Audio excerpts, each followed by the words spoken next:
through policies or providing you dollars for infrastructure that would better help you create kind of agricultural utilization clusters there in Peoria, or allow for better synergies to take place?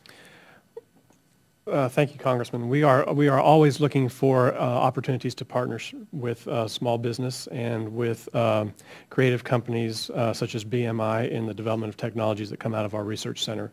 And perhaps we could have another dialogue later on how we might be able to do that and bring people together that we need to have that conversation. Our scientists are evaluated by the impact of their research, and that impact is measured by the amount of private sector partners we have on that research and how that research is bettering American lives. And so we need to look at how we can develop that further. Okay. Very good. Dr. Johnson, I'm interested in your reaction to the 2007 energy bill. The Small Business Administration, as a result of the 2007 energy bill, was required to create some special types of venture capital that invest in small businesses involved in the development of renewable fuels. And I'm wondering if you're aware of that, and whether such a venture capital company would help your company, specifically BMI.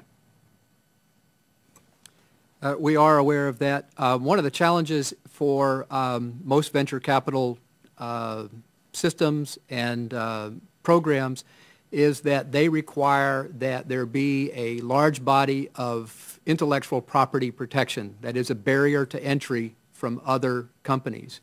When you're trying to do something similar to BMI, which is to create a whole national system of growing pennycress where many other biodiesel companies would then take a crop that has so many economic and environmental and social advantages and make a renewable fuel, a company like ours, which is almost doing the public duty of the USDA in developing these kinds of activities, sort of falls short in the eyes of the venture capitalists, because they're looking for, how can I invest in a company, make sure it makes the most money relative to anybody else that competes. And so for a company like us that's trying to sort of invent a system which is open, which serves the greatest national need, is a very difficult thing for venture capital. That being said, I think that those kinds of programs can enhance something that we have in Peoria called Peoria Next, which is a partnership between, say, the Ag Lab, Bradley University,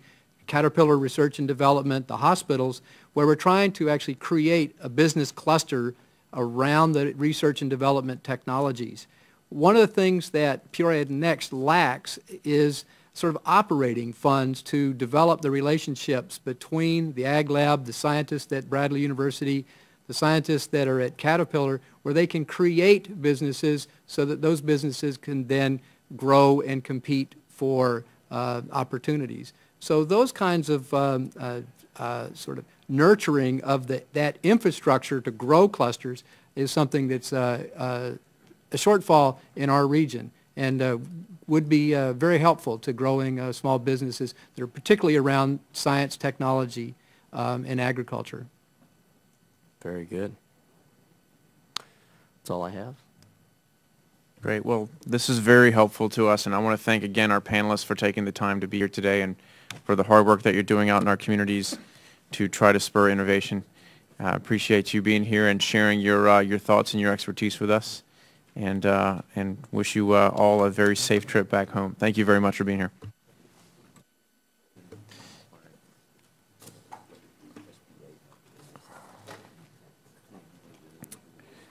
I'm going to ask for unanimous consent that members have 5 days to submit statements and supporting materials for the record.